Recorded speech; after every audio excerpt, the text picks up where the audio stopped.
Nothing else really matters. Nothing else. Everything's bollocks.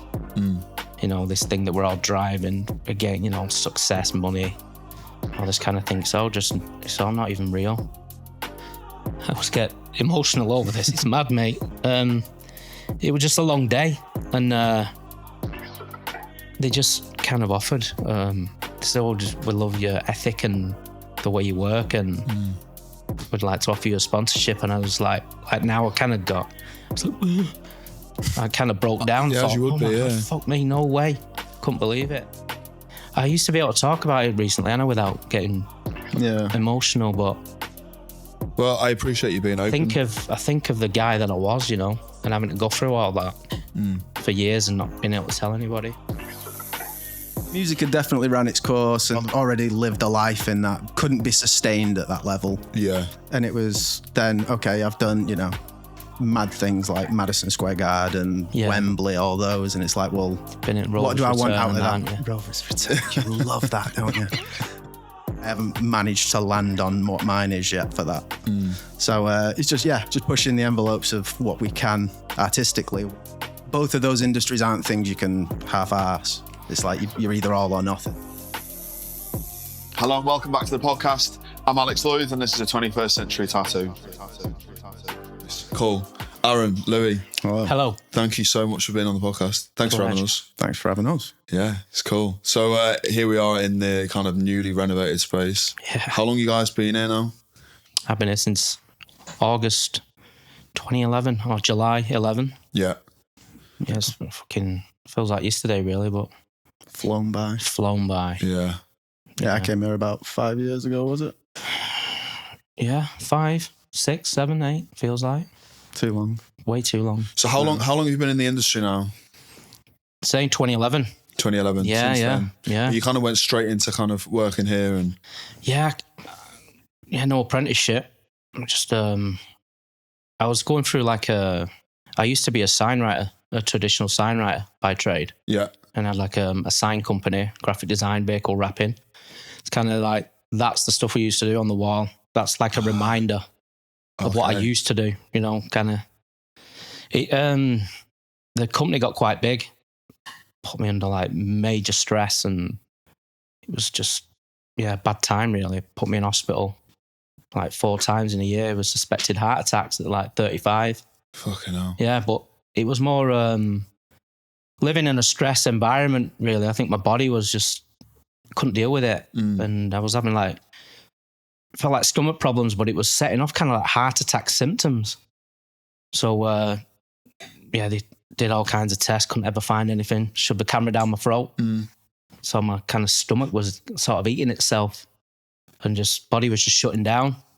So I was like, well, I'm done.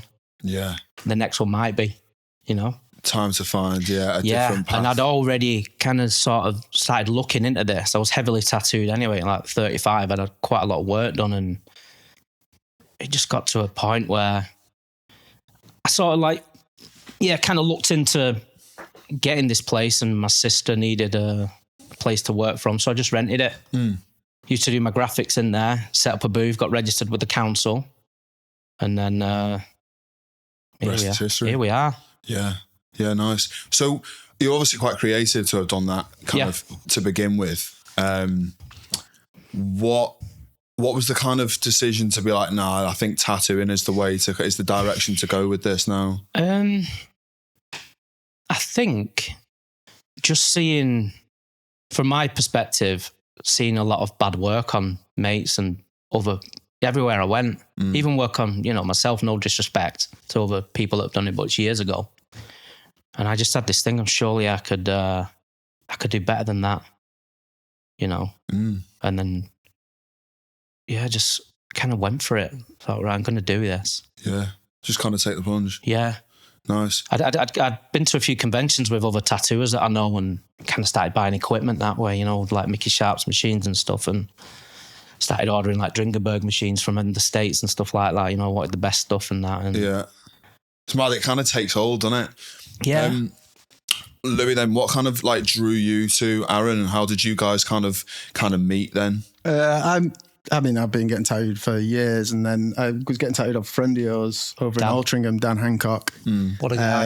And I remember a Wednesday afternoon, you had, I think you'd either finished early or a cancellation. You came over. I was getting my sternum drilled at the time, and then met you there, didn't I? Yeah. And then it was like, I grew up 5 minutes down the road from here. Yeah. So then he said where the studio was, and I was like, oh, cool. So then I came, started getting work off you, and just never left. Yeah, sick. Yeah, it's cool. You guys have got like a good. There's a good vibe here, you know. And like you obviously have a very good working relationship. We'll get on to a little bit about your background as well in a minute. Cool. Let's talk a little bit about Raw Tattoo anyway. Then, so opened in 2011. Yeah. What's your kind of vision, and how would you kind of define the way you've got this and created it? I suppose in the beginning, I just wanted to survive in it and make myself a good artist, really. And I didn't really have like a long kind of thing. I just wanted to just sort of get away from the stress of the other thing, and it kind of just worked, and it just started to progress. You know, obviously know a lot of people in the area, and people were willing to get tattooed and stuff, and it just started to snowball a little bit. Always kind of wanted to be in the black and grey thing. I've tried colour, just didn't fit with me. You got quite a dark aesthetic anyway. I feel like I don't know. Yeah, the world just got darker and darker. It's starting to lighten up a bit now. I mean, I'm not a dark person really, but I think the back of my mind must be. Yeah. You know, it's like some of the stuff I've done, I think I look back at it and go, whoa. Yeah. Is that your thing? Is that your thing then? Is that what you kind of look at? Is realism? Is that what you kind of... have you always kind of looked at that style as the pinnacle? I think for a lot of tattoo artists that is, and people outside of the industry, they see realism work as the kind of I don't know. I think there's a lot of very classic imagery that you can kind of put in there. Like where do you kind of draw the inspiration for your work? I don't know really. I think a lot of it came from my kind of view of the world, like the world as a whole, and the way that people are towards other people, and everyone's just trying to fight to get to the top all the time, and nobody stops to just live in the moment. Do you know what I mean? Yeah. I think the struggle of that is just sort of like, even the vampire stuff I used to do was like people just kind of sucking from you, and you could just never have a minute. And I think a lot of it comes from that. But I didn't know that. And it's only kind of a recent thing I've started figuring that out. Yeah. Kind of manifests itself in the work. Yeah. With yourself, like what kind of drew you to your... I mean, you do a bit of everything, a bit of an all-rounder. You do obviously a lot of like realism, and there's some crossovers between both your styles. How do you define your work, and maybe where are the similarities and differences between both your guys' work? I think I'm still very much in the infancy of my career as it is. So it's like, I'm open to doing everything. There's still styles I've not tried that I'm still looking to try. But black and grey has always been my solid, what I've always loved. Yeah. It's always been that way. And, I'm covered in Arron's work. It's always been the stuff that I've loved. So who else to learn off? Do you know what I mean? Kind of. Yeah. It's best cool. person.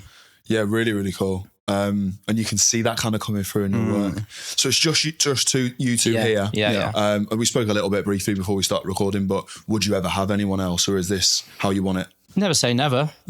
At the moment, it just suits the dynamic as it is. I don't really want him having any added stress as well. I think for him to progress, you need that tranquil environment, in my opinion, and not too much drama. Dealing with other shit you got in your own life. Coming here and you're then dealing with other stuff from other people.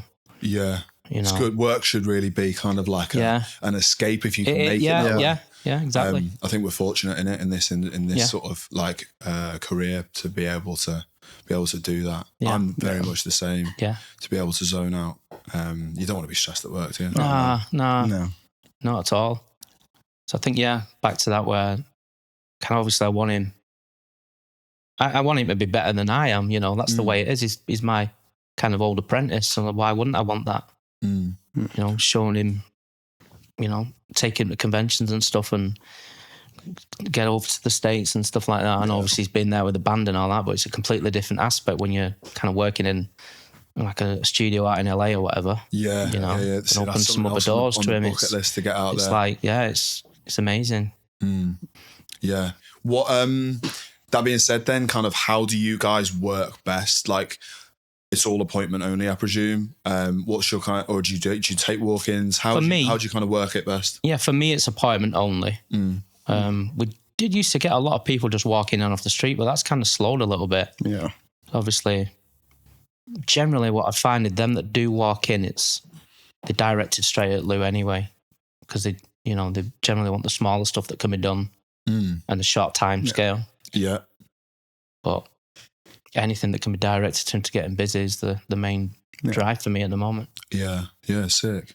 Let's talk a little bit then about kind of your background and how you got into this, because we've obviously only just touched on it slightly. Yeah. So musical background. Yeah. I think you mentioned both of you have got a bit of a kind of musical background.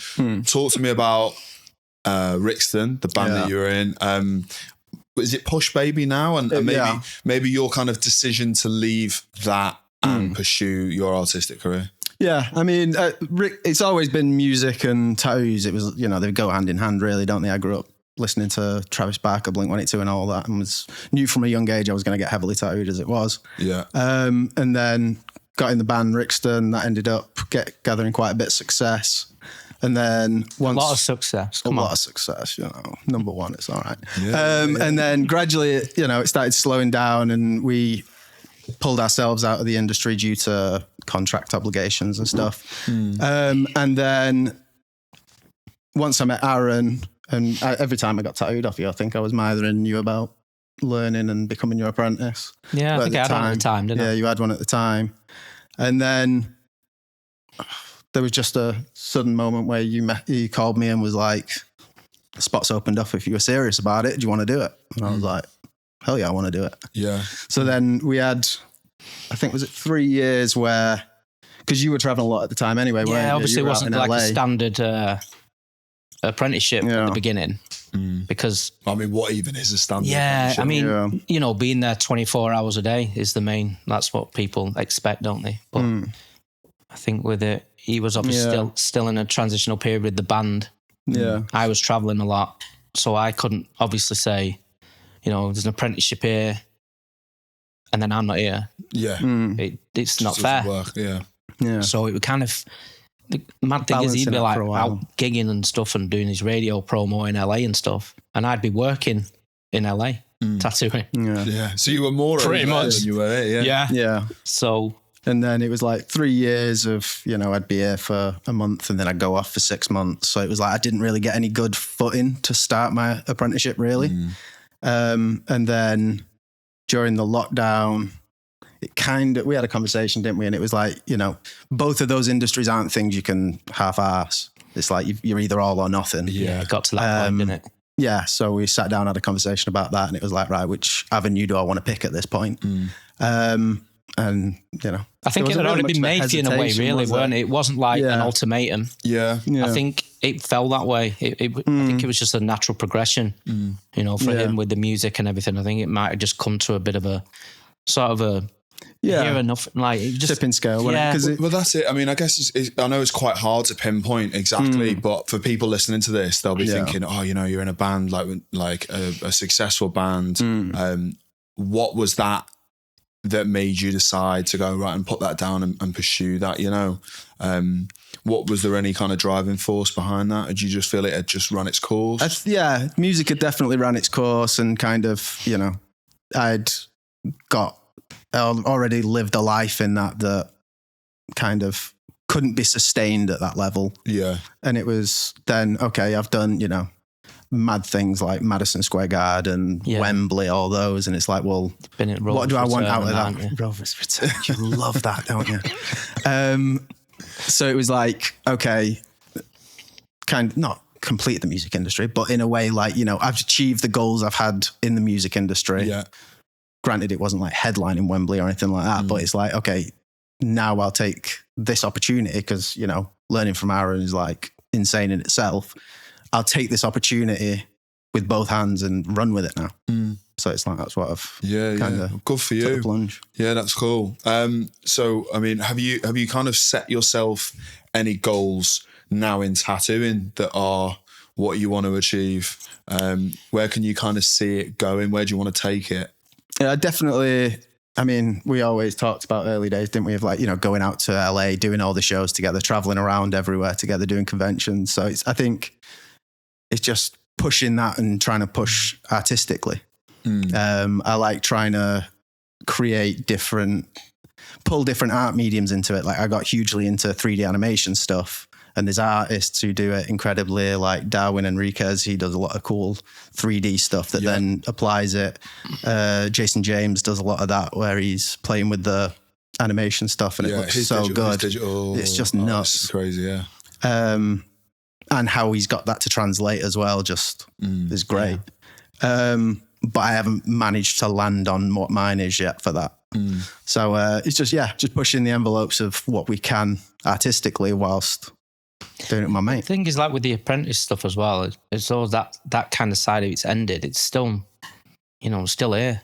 Yeah. For each other, it's not just sort of me just sort of like laying it all on him. This is how you got to do it. This is what you got to, It works both ways. We had a good foundation of like, we were friends before I was your apprentice, really, wasn't it? So we had a different kind of relationship before the apprentice mentor we were friends and lovers, wasn't it? Yeah, so that had to stop for a bit. It gets in the way, doesn't it? Business and pleasure. It didn't work with the apprenticeship. We're like, we're going to have to fucking squash that for stop this one, wasn't it? Yeah, that's it. As mentioned in a previous video, silicon foregrip system, but they're Japanese steel and they've got a needle stabilization system as well. Nice and smooth, really accurate, and just nice and strong and sharp. How important is it to work with someone who you get on with? Do you know what I mean? It's very important. Yeah. It's vital, isn't it?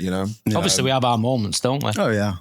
Yeah. And also, I think the most recent one we did the studio and shouting at each other. I always say that. We almost got divorced during that one. Have you ever had any like big scraps in the process? No, not really. Scraps. No. Just screaming matches and our pride. Matches now and again, and just like the ego kicks in, I think. Yeah. But I guess we were talking, you were down to work in what, 3 days, 4 days a week now? Yeah. So if you want to work separate, you can. I like kind of being here when he's still working though. Yeah. You still come in on your days. He does a lot of weekends and that, even like Saturdays and Sundays and late nights or whatever. Whenever I'm in. At the moment, he's still doing that, which is cool. He's got to do that, really. Build up a client base. Yeah, that's it. It's such a process, and I think there's a lot of people that kind of get into the industry now. Yeah. Just want to rush it. And like your attitude is quite refreshing there, because I think people are like, I need to have a style now. And it's like, learn the craft first. Yeah, that's the thing, and then that all just comes naturally. You can already see it kind of developing in your work, Thank you. Cool. So it's good to sit down and kind of have a chat with you both and see the similarities. Yeah. So what are you guys kind of really enjoying working on at the minute? Just like the large scale stuff I love. Yeah. The return client kind of thing. Someone that just takes the plunge and goes, I want, say, full back piece that turns into the full front piece that turns into needs to join it with the rib piece, and then, pretty much, a lot of my clients are like that. Yeah. I do like that stuff. I haven't got a huge amount of realism on me. I'm more patchwork and a lot of traditional stuff because I got it when I first kind of started getting involved with the industry. But I love like the coverage that can be achieved with like large scale black and grey, and those like full body suits. You can see you've obviously got like a lot of impressive coverage on your head. Who's done that for you? Jack Connolly. Okay. That idiot that we're knowing it. Drilled me, Yeah. Nice. Jack's one of the best buddies in the industry, really. Yeah. Yeah.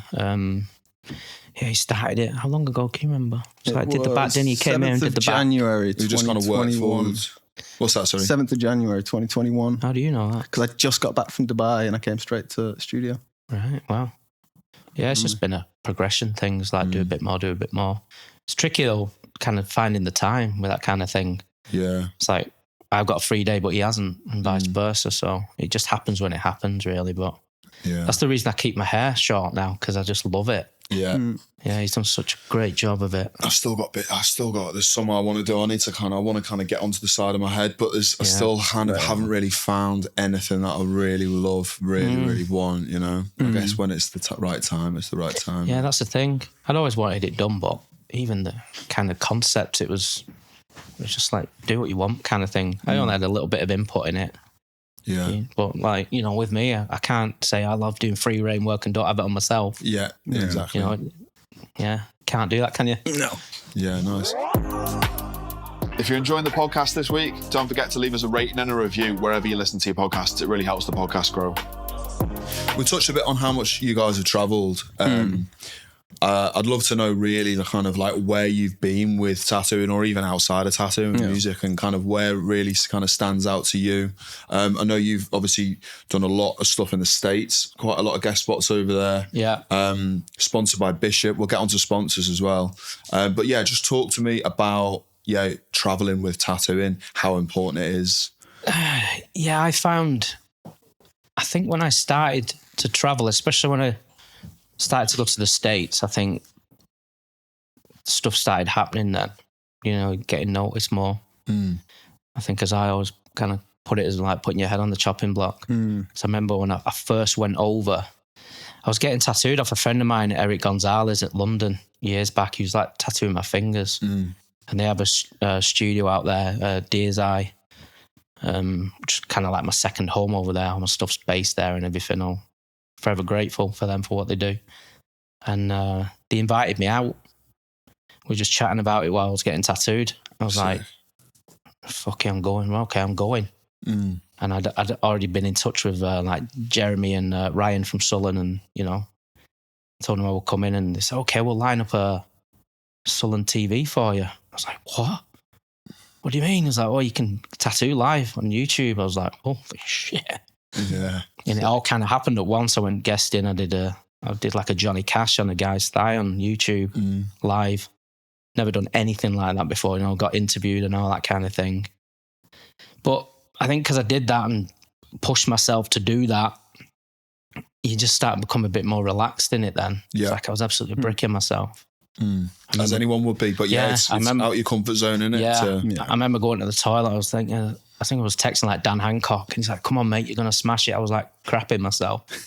He's like, come on, mate, get on it, you'll be fine. But because of them words, I thought, you know, kind of stuck in my head a bit. Yeah. And unbelievable. So from that, you know, I've got to know quite a lot of people in the industry, and, you know, we're fucking Carlos Torres, for fuck's sake. You know, Raven and Wolves and stuff. And first did a spot with him when they had Timeline Studio in, I forget the area now. Santa Barbara? No. And went over there, all in one hit. And then started to do I did Golden State Expo as well. Yeah. Big one. Yeah, with Immortal Prime, one of the sponsors that I have. And kind of housed me in the booth there with, you know, under their banner kind of thing. Which is, it's crazy. You know? Yeah. It's a massive achievement. Yeah, it's cool. Is there anyone that kind of really stands out to you that you've kind of, who you maybe picked something up from, who really inspires you on that journey? All of them. Every one of them. Every person I've met, I'd say. You know, it's not just like the Carlos Torres thing for me. I mean, he's just kind of like the one in the industry. It's like, he's even the nicest guy you'd ever meet. So welcoming, so warm, and that was refreshing for me, because you know, in every magazine, everything. Yeah. Carlos was like, he's kind of the god. He'd probably hate me for saying that kind of thing. He'd be like, dead embarrassed about it. Yeah. But even all the guys at the studio and that they work with, and they're all just so cool. Dead relaxed and no drama. I think that's the thing as well. I'm not into drama and bullshit. Of course, yeah. Yeah, it's about the art in it. I think a lot of people kind of you kind of get that all mixed up. Yeah. Even like sorry. Even like Chewy Katana and like Eric Gonzalez at Deer's Eye. Yeah. Them two, you know. Like I said, forever grateful for allowing me to go and work at their studio and kind of store my equipment there and stuff. And it's my first port of call whenever I'm out there. So we had lined it up to go in March, but other things have happened and we've not ended up going. But they were even open to let Lou come and guest there as well, which is going to be cool. You know, yeah, that's sick. It's crazy. So have you done much out there tattooing wise? Tattooing wise, no. Yeah. It's all my only experiences out in America has mainly been through the band. Yeah, touring out there. Yeah. And how did you find that? How was it out? Insane, like crazy. I love it out there. A lot of it, it's strange because when I talk about it a lot of the time, it's like it just felt like a 3 years lads holiday. Do you know what I mean? It's like you don't really remember where you are. Everything's a rush. Yeah. It's like you can never just relax in it, can you? People are like, oh, have you been to this place? I'm like, I don't know, maybe. Yeah, and if I had been, it was in and out. I sound checked. I played the show and I left again. So it was like, I don't know. Yeah. So I'd love to, and we always talk about it, don't we? The like going out there and experiencing it from this perspective. Yeah. And completely really different. Experiencing it rather than just being in LA and partying and then going to the next place. What would you say the kind of main differences with like tattooing back in the UK compared to out there that really kind of stand out? What do you mean, like client-wise or anything? I guess anything really that's kind of like is really different, maybe the way they approach it or clients. Yeah, I think the approach is different out there. I find that clients seem to be a little bit more kind of clued up on it, feels a bit more serious. Yeah. As in the art form's a bit more kind of respected. Yeah, I think so. I also don't want to dog on people over in the UK or whatever, but it's just, I don't know. I just found like I fit in there. Just, it's tricky to explain. Just a vibe, I guess. The vibe, yeah. I think the client thing, they just get it straight off. It's never kind of about how much it costs and how long it's going to take, which is a lot of what you get here. Inquiries, it's the same stuff all the time. But yeah, I think over there, it's just, I just want work off you and let's just do it. Yeah. And then they'll kind of, it's all nailed on. And then well, how much is it? That's the last question. Yeah. Yeah, for sure. Whereas here it's the first. It's the first. Do you have a lot of your client base flies from over there to get clients, tattooed, don't they? Yeah, even inquiries. I had 2 inquiries from Cali yesterday. One of the guys going to come over. Lads just booked from Boston. Yeah. It's coming in August. I had a lad over for 4 days in a row from Cali about 3 weeks ago. Yeah. Smashing his leg cool, in. Man. I do want to do a guest spot in LA. I mean, with everything going on with the studio, like this, I feel, especially from where I am and where I'm at in my career, and I know you'll love it over there. You'll buzz off it, and anybody would really. It's just finding the right studio that'll fit for you and the right people. Yeah, in the right area. Yeah, you're obviously both very busy. You know, got a hell of a lot on. Something I like to try and really understand with the guests is just kind of like, how do you switch off them from work, or do you? Like, do you have any kind of? How do you kind of you make use of your time outside of tattooing? Do you want to go first? I mean, I try to, but at the moment I don't think I'm in a place where I can.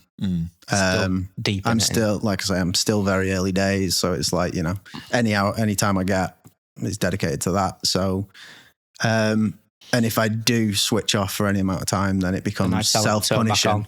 Yeah. You know? Yeah, that's it. But that's what you're there for, isn't it? Yeah. So I'm still at that point where I'm not allowing myself to yet. And if I do, I make myself feel guilty for it anyway. So I might as well just stay on. Yeah, man. So yeah, that's my answer to that. See, I have found the balance. It is balance. That's what everything's about. Yeah. Positive and negative and everything. And obviously when you're just constantly in it is where that stress level starts creeping again. You're just doing it for the wrong fucking reasons. Yeah. You know, it's just to be busy or whatever. It's just sort of family balance is the thing for me. Obviously want to be with my wife and kids as much as possible. And just being where I'm at now, and obviously I can work 2 or 3 days a week if I want to. Well, I do. You know, I do a lot of mountain biking and stuff.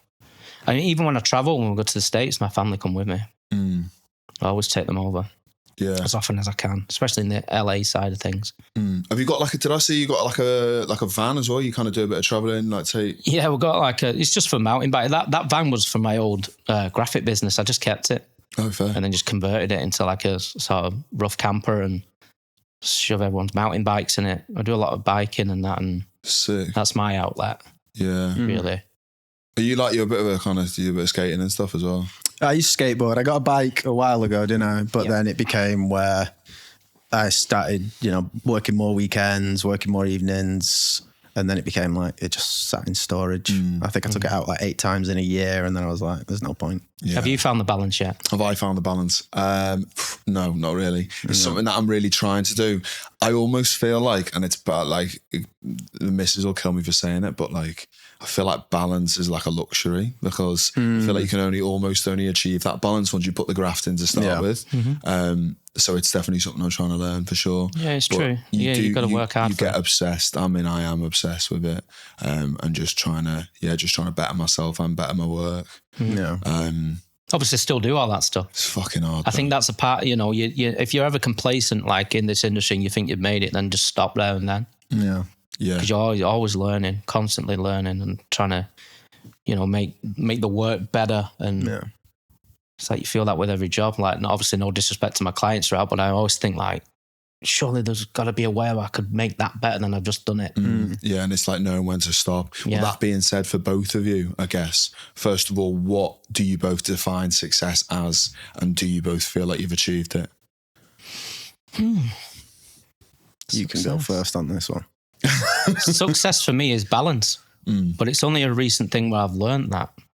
I always thought it was, you got to go out and just work fucking 50 days a week or whatever bullshit. Yeah. And kill yourself for nothing and then miss everything else. Miss my kids growing up and just having that calm, relaxing family environment as well. That's success. Yeah, home life. It's not about money. But people can go, you can say that, you charge this much. It's, well, if I was really bothered about money, I'd be working fucking 7 days a week. Yeah. Do you know what I mean? That's it. I'm not. I don't give a fuck about that anymore. Sorry for swearing.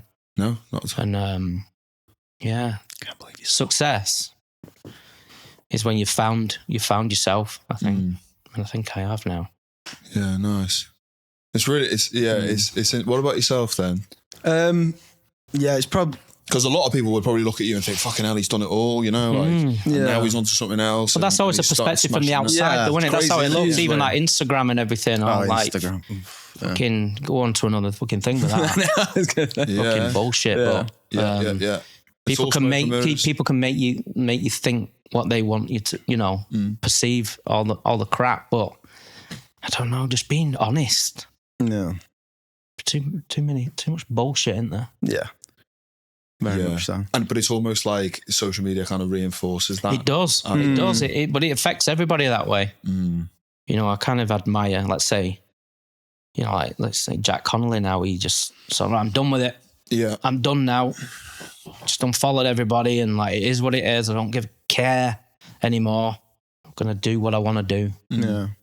And it's like, good on you, mate. I don't think I'm at that thing. I still like it in a weird way. It kind of just draws you back, doesn't it, sometimes? Yeah, it's a weird one. I mean, it's like, and it's a recurring theme, but like, is tattooing better off with social media or do you know what I mean? Or is it detrimental? I don't know. I think so. I think it needs to be there, yeah. But we were talking about this earlier, weren't we? It's tough, isn't it? Because it's like, you need it, well, especially most of my clients come through Instagram. But it becomes the balancing act of trying to not dedicate too much time to it whilst also conquering the algorithm, if you will, to that get the clients in. Exactly. It shifts every time. And then, it's just Instagram's we've been playing with free that marketing as well. So it's like, it's the best place to go. And we've been playing with it. Yeah. We put a stencil on his face of a skull just sticking around. And it's had like the most traction on my page than anything. I not even fucking tattooed it. Yeah. Yesterday, one of my regulars, I was like working with 2 machines. Put that as the main picture on the thing, and it did it again. Everyone wants to, what's going on? And it's bollocks. Something different. It's like, but it proves it that you've got to go on proper flip reverse to get extreme. Yeah, you got to do extreme shit. It's like, kind of not feeling that anymore. I don't know if that's my age. Yeah. But then that as well, it also warps client expectation of, the brand new, freshly done versus healed. Yeah. And it's like, they don't know what they come. Well, a lot of them don't know what they're coming in for. Do you find you get that with clients? Clients kind of come to you with unrealistic expectations of work, or kind of ask you for stuff which is just completely different to what you're kind of used to doing. Yeah, I still get asked, but yeah. I mean, my email's like a minefield, really. Yeah. But I kind of learned to do this sort of automatic response just through my years in tattooing now. You know, you get to a point, obviously you'll be the same, where you're getting the same questions asked all the time. Mm-hmm. Now you could sit there and keep replying to that one email and keep going through, like it gets 20 thread deep or whatever, and then they don't book in. But you can put it all in one hit, ask them kindly to read it, and they never do, because they'll come back and say, so how much is your day rate, mate? And you're like, it's literally it's in there. And I've even put in capital so it stands out for you. And that, I don't know, I get this thing sometimes. It kind of winds me up a bit now and again. It's like, well, if you can't be asked reading one simple email, that, man, why should I bother? It gets me on a downer sometimes. That's the only kind of bugbear I have in it, really. Yeah. That kind of admin side of things. That admin side of stuff, yeah. It's something you and it ain't like I can get anyone else to do it either. Because I also want the client to know that they're talking to me and not like a PA or whatever. Yeah. I couldn't have anyone booking, like saying, let my wife do it. She's busy enough now anyway, but I couldn't let her do it because then someone could come in and, oh, she said this, and I was like, no, I don't work like that, you know. Yeah, it's a tough one, isn't it? It's like but good problems to have, I guess. Yeah, I suppose. So obviously, with you being in the industry since 2011 and you kind of 2019, 2020 probably. Yeah. What really have you seen kind of change the most in the industry in the UK? And where can you kind of see it going? Because then obviously slap COVID in the middle of that. I know that changed the game with a hell of a lot of stuff, socials, but also clients as well. But really over that time frame, has there been any kind of real changes that you've innovation noticed? I think tattoo machines, cartridges, ink, everything, equipment, even like let's say, you know, the wrapping products that you leave. I'm not going to mention any names obviously, but you know, all that kind of stuff, the aftercare, everything, it all mounts up. Whereas like when I was getting tattooed, it's like Dettol and kitchen Vaseline, like, okay, wrap you like a sandwich, wrap you like a butty with a load of. Oh yeah, well, I mean, I used to work in like a £10 tattoo shop, and they just like slap dry kitchen roll, tape it up with like sellotape on your arm. Yeah. Fucking it's crazy. Yeah, but they might still be doing it. I think that's the thing. The main thing is innovation, and it's only a good thing, isn't it? Talk to me then about your equipment, sponsors and stuff. You obviously got a huge, I mean, I'll reel some of these off, but Bishop, Quantum, Sullen, Inkies, Killer, Tax Sciences. That's an American brand, isn't it? MD Wipeouts as well. They're all American, I think, other than Captain Fawcett. Yeah. So how did they kind of come to be? Well, who's your favourite? Sullen isn't really a sponsorship. It's just now I can obviously class myself as a Sullen artist because I've done one of their t-shirts, which that was another thing for me. I wanted to be part of that. It's just, you know, I've been wearing Sullen for years, and to have one of mine, it's just like, okay, now here we go. This is like wicked. It's just another one of them things that, you know, you aspire and you kind of get to that point. It's just cool. Yeah. Really love Bishop stuff. I love what they're doing. Bishop. I mean, I'm a big fan of the machines, and like all of the other kind of like sub brands as well. Yeah. Really innovative. Yeah, Bishop. I've used Bishop machines. I think it was Mark Gray, so a friend of mine from Birmingham, that got me into them originally because I was still using coils. So I just try them, and I just fell in love with it straight away. Years ago. The old V6, I think I've still got them. Yeah, got every V6, machine. Phantom. I think I've still got every machine. And then I kind of was using them for years, and then it was another thing like going out to the US, and then I think I got talking to James at Bishop about doing a guest spot there, and I went over and I tattooed a guy from like Montana or something flown in, and I ended up working in Franco Vescovi's actual booth in the Vatican, It's like, fucking hell. Yeah. Like, don't break anything in here, mate. Like, you know, that kind of thing. And another one of the things again there, I was like, have a breathe and go outside. I was like, fucking hell, is this happening? Epic. I worked really late one night, and I think Mako was there. And they're all downstairs, and James and Franco. And then they just called me in. And I was get emotional over this. It's mad, mate. It was just a long day. And they just kind of offered, so we love your ethic and the way you work, and would like to offer you a sponsorship. And I was like now I kind of got, I kind of broke down. Yeah, thought, you would be, God, fuck me, no way. Couldn't believe it. And I think there's only me and Aaron Cowles that are sponsored by them in UK, I think. As far as I'm aware. Yeah. And they do anything for me. And it's like, I always have to, like, when I'm ordering stuff off them, I'm always feeling like I don't want to take the piss. And it's like, they send me all the needles, the Da Vinci carts over. Yeah. Inkies is part of Bishop. Stuff, so I get all that stuff. Obviously machines. Just get, anything that's new.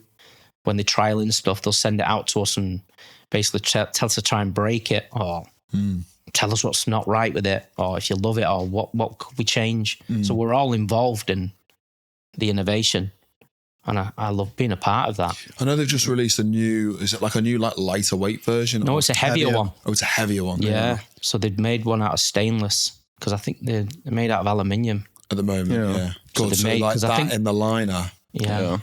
So I've got one of them, the liner as well. But I prefer the packer. I use the packer. I'm the same, yeah. Packer machine. Right, little word about some of my favourite cartridges from Ghost. These are the Nano, and obviously, as the name suggests, they're designed for a lot of the finer work. These go all the way down to a 0.18mm up to a 0.35. Now, the ones I've got here are a 3-liner in the 0.2 and a 1-liner in the 0.25. Make sure you go and grab yourself some exclusively from Star. If you use the code ATFCT10, you get 10% off as well. Do you find, have you kind of like inherited a lot of that kind of like preference for materials and machines? I mean, I was very fortunate. My first machine I worked with was the Magi. So I, went in at a fucking level. Yeah. And I was like, okay, sick. This is insane machine. And then moved to the shader wand. And then recently picked up the Packer, didn't I? Oh, he stole the Packer out my drawer. Stole the Packer, yeah. And fell in love with that. It's a Valentine's one. It's nice, dark red. It's beautiful. So I was like, cheers. I think he tattooed one of your mates, like who was it now? Was it Harvey? Yeah, Harvey when he came in. He's a Bishop. What's going on? So you don't even know he's born this one. Using all the good stuff. Sorry. Yeah, nice. Yeah, it's cool. What are you kind of using for your like inks and stuff? Arron's Quantum range. Quantum. Yeah, that's another one. Got my own range of Quantum inks. Yeah. It's like my bloody face on the box. It's like, really Jesus fucking Christ. Cool. That happened quite some years back. Philip from Quantum. Amazing. He's kind of was going on like, would do you an ink range. Send me how you do it. And I think I was using like dynamic and mixing my own. And I just, over a text, I gave in like the ratios and what I used to do. He sent me a set over like within a week, and it was unbelievable. This guy's a genius. Yeah. So it's like, just refined it a little bit. And then, stuck my face on it. And apparently it sells good in China and Russia, but they even offered like, percentage on sales. I was like, I'm not even asked about any of that. Yeah. Just to even have it. To have it. And the fact, I don't want any money. Just, I'm glad to be a part of it.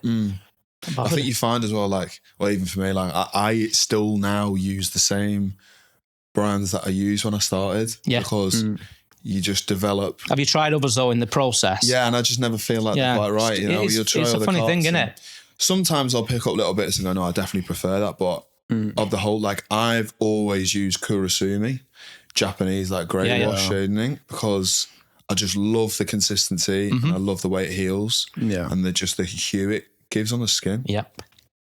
And like I wouldn't want to use, I've messed about with other grey washes and nothing's ever quite got to that point for me. Yeah. It's weird, isn't it? Weird. I suppose it's another thing as well. You'd probably need like a regular client to really see the difference. Yeah. You'd need someone that would come back to constantly see the difference. Yeah. And like, if you don't see your client again, you're never really going to know. Yeah. I'm going to have to use your stuff. Looks good at the time. Yeah, I can take some with you if you want, mate. Give you a set. Yeah, that'd be fucking cool, yeah. Just gives 100 quid or something. Yeah. Is there something that you guys want to know from the next guest? How much for a sleeve, bro? How much for a sleeve? The famous question. The famous one. If you could get tattooed by anyone in the industry, who would it be? Yeah. And why? And why? And where? Okay. Where on the body? Yeah. Nice. Love that. I'm going to give you the question as well now, left for you from the previous guest. If you had to choose one song to draw a design from, what would that song be? Oh, I already know your answer. Go on, you can say mine. There's probably Solar Fields, Sol in it. Yeah, Solar Fields, Sol. Or Sky Trees. Yeah. I don't know it. Really cool. There's, don't know if you can touch on it. It's kind of like experience, DMT music, if you like. Trippy stuff. Yeah. Open your head up music. Yeah. Have you messed about with some of that stuff before? Yeah. Yeah. Are we allowed to say? For sure. Yeah. I've done it. Yeah. Yeah, man. I think it shows itself a lot in your Changed work, my life at the moment. Inspirational, massively. Yeah, kind of. Yeah. Huge life changer for you, wasn't it? Massive. I was on the verge, mate, of doing it, like doing myself in. And here we go again. Hey, I took it, and that was all taken away in one go. Fucking hell. Yeah, it's crazy. I know. I've never really spoke about that on camera before. I'd speak about it a lot with my clients when they come in, because I know everyone struggles. Yeah. Everyone deals with depression and shit in their own way. I think probably 99% of people in the world probably suffer with depression and don't even realise it. Yeah. It's a really difficult one because like nowadays it almost feels like you just get given just over-the-counter stuff. Pumped full of drugs that don't really do... No, none of them are a cure. They just aid it, don't they? So I think that for me was just a massive shift in consciousness. Yeah. Nice. Instantly, though. Where did you kind of decide to... I'd looked into it for years, and I spoke to a mate of mine that had done it maybe 10 years ago. I was like, fucking hell, you're off your head doing something like that, like what you're thinking kind of thing. And then, I don't know, got in really close with another tattoo artist kind of a few years ago, and we just both spoke about it, and then it kind of just led me into it. But it's funny how not a lot of people know about it. Yeah.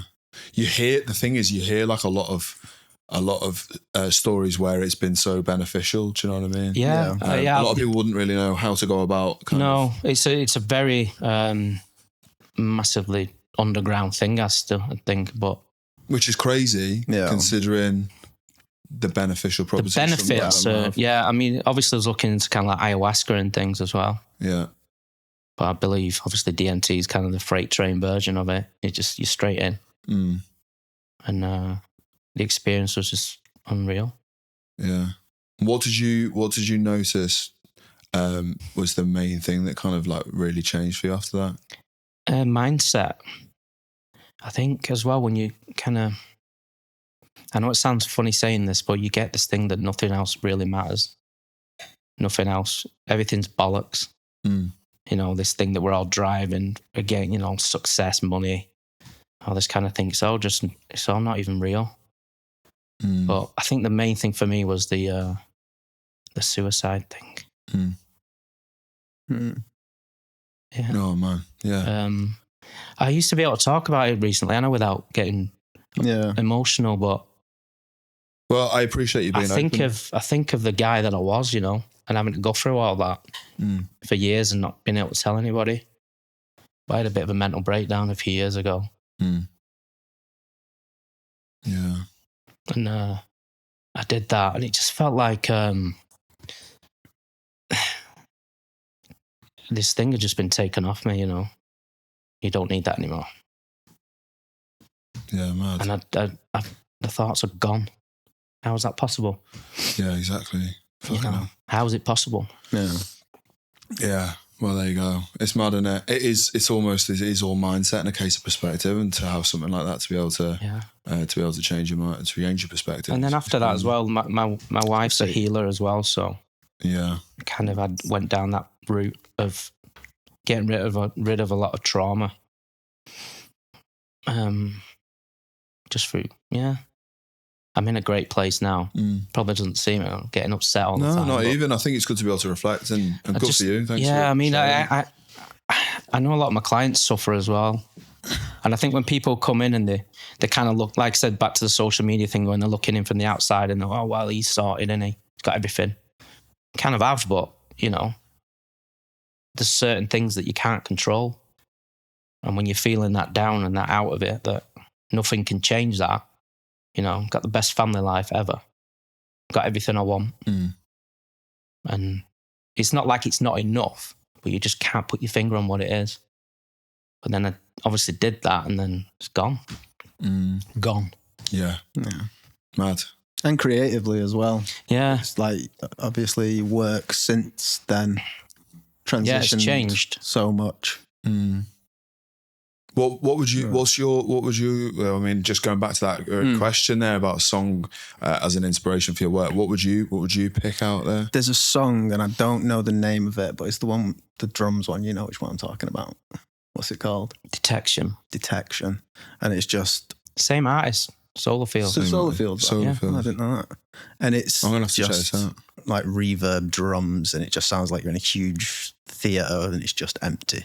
And it's just we did a session on my throat. It was like 12-hour session, wasn't it? And it kept putting it on repeat. It was on like repeat a song that just kept putting back on and on and on and on again, wasn't it? Yeah, so I think that'd be mine. Fucking hell, sick. Yeah. But obviously the guy that's made this music's done it. You know that. When you do it, you just know. Yeah. Shit, it's crazy. But that was introduced to me by my mate that obviously got me into it. And I'll show you in a bit. Get you a thing. Definitely, yeah. Well, thanks for kind of sharing all of that. Appreciate that, and thank you. Do you know what I mean? Thanks for being a part of it. We could just carry on and go and like kind of move forward. I guess just really one of the final things is, where can people find you guys? And are you going to be around any conventions and guest spots this year? How long have people got to wait to kind of get in with you and that sort of stuff? I mean, convention-wise this year. Yeah, we're trying to get doing some more UK ones, really. Like touching back, obviously I was always overseas. They kind of just fell a little bit by the wayside other than doing the main London one. Yeah. It's a shame, obviously, that's not a thing anymore. I'm going to be doing, I think, UK TTA. Yeah. I know a lot of people are going to be at that one. I'll be there as well. The first one for them, that will be cool. I think doing the tea party with Quantum, main sponsor. Yeah. What else have I got booked in? Big North, I think. Big North. Yeah. I think I'm on to do the London one as well. Same organiser. Cologne. Yeah. And the Elite one in Cologne. Quite a lot though. I think they're all in like a small, like one after another as well. Yeah. I know, it's a lot, innit? I'd got it to a point where it was good doing one a month, not one a week. And then you have to like move your clients around a bit. But see, even that, like down to the client thing being booked for 2 years in advance, I'm not even asked about that anymore. Yeah, that's like that you get yourself into a cycle. Yeah, that had to stop with me because of the travelling. I had to move everybody. It just wasn't working. So I just leave it now 3 months. Yeah. Other than that, Sonny Bolton, mate. Sonny Bolton. Nice. Yeah. Yeah, sick. Guys, thank you so much for being a part thanks for coming, mate. Thank you. It's been really good. I've enjoyed it. We just got one last thing to do, and that is the drawing challenge. Oh, here we go. We've got a piece of A5 paper. You've got a BIC, you've got a HB, a 2B, and a 1/2 mil fine liner. I'm going to be giving you some quick fire this or that questions at the same time. And I'm going to give you 3 minutes to draw a realism eye. 3, 2, 1, go. Right, would you rather be reborn into the past or the future? It's the same thing. Wow. Okay, eating dinner alone for a year or take showers at a public gym for a year? Eating dinner alone. showers. Okay. Stranded in Antarctica or the desert? Antarctica, because I can go over the wall then. There it is. Yeah, clever. Would you rather give up brushing your teeth or brush your hair? Yeah. That's obvious. Okay. Never age physically or never age mentally? Never age physically. Mentally. Okay. You're just going opposite what I say, you aren't you? This is a good one. Would you rather play every musical instrument, Concentrate. be able to play every musical instrument, or master every type of sport? Instrument. Yeah. Okay. Marry the person of your dreams or have the job of your dreams? Got both of them. Oh. You can only have one. Harry. Marry the person of my dream. Yeah. Can't concentrate and do it, can you? Drown to death or burn to death? No. Drown. No. Drown's more peaceful, isn't it? Drown. Okay, we're at 1 minute 30 left. How long have we got? Oh, you're halfway. This is awful. And would you? Don't show this to anybody. Yeah. All right, give up swearing forever or give up drinking wine for 10 years? Oh, I don't drink booze anymore anyway, so that's an easy one. Easy. All right, true love today or lottery next year? True love today. Okay. Lose your sight or your memories? Memories. Yeah, memories. Okay. Spend a year at war or a year in prison? A year where? Year at war or a year in prison?